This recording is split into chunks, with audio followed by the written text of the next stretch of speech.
Congresswoman Ilhan Omar is picking another fight, this time over sports. In a new letter to USA Powerlifting, Omar attacks the organization because it opposes having a biological male compete against women in a lifting competition. Omar claims, ludicrously, that biological males have no advantage over women. That's in defiance of about a million years or so of evidence to the contrary. It doesn't matter, though. Omar's letter is just the latest case of powerful people on the left bullying anyone they can't control. You saw the same thing with the gay marriage debate. Any Christian-owned bakery that doesn't want to bake a gay wedding cake risks fines, lawsuit, and ruin. Okay, so those are the new rules. So what about Muslim-owned bakeries? Do the rules apply there, too? Stephen Carter asked that question a while back, and he found pretty much what you'd expect. Lots of Muslim-owned bakeries will not bake gay wedding cakes, and we're not complaining about that. Private business owners shouldn't be forced to engage in speech they find immoral. But the left doesn't agree. So where's the letter from Congresswoman Omar demanding that Muslim bakeries who won't bake these cakes be shut down? We're still looking for that letter. And what about Omar's own mosque, by the way? Does it perform gay marriages? And if it doesn't, has she complained about that? Has she denounced them? We called her office today to find out. They haven't replied yet. We suspect we'll be waiting a while for an answer, but we're always open to one.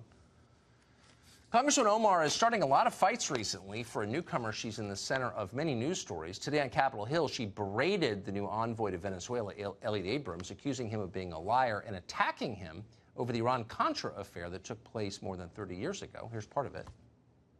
More than 800 civilians, including children as young as 2 years old, were brutally murdered by U.S.-trained troops. You later said that the U.S. policy in El Salvador was a fabulous achievement. Yes or no, do you think that massacre was a fabulous achievement that happened under our watch? That is a ridiculous question, and I yes or no? No.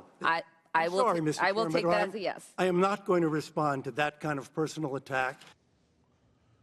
Congresswoman Omar is herself, of course, a refugee to this country. She was born in Mogadishu. She spent most of her time, at least her political life, attacking this country as immoral.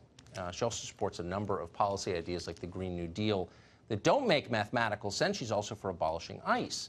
So there are things you could criticize about the Congresswoman, but you're not allowed to criticize her. A new piece in Politico argued that. Now, why? Well, not because what she says is factually true, but because, of course, of her identity.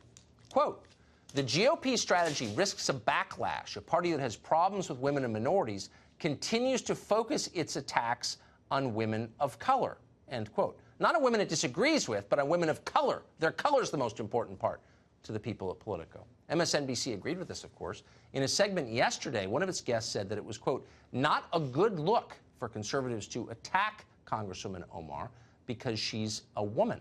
Her actual views are irrelevant. It's about her identity.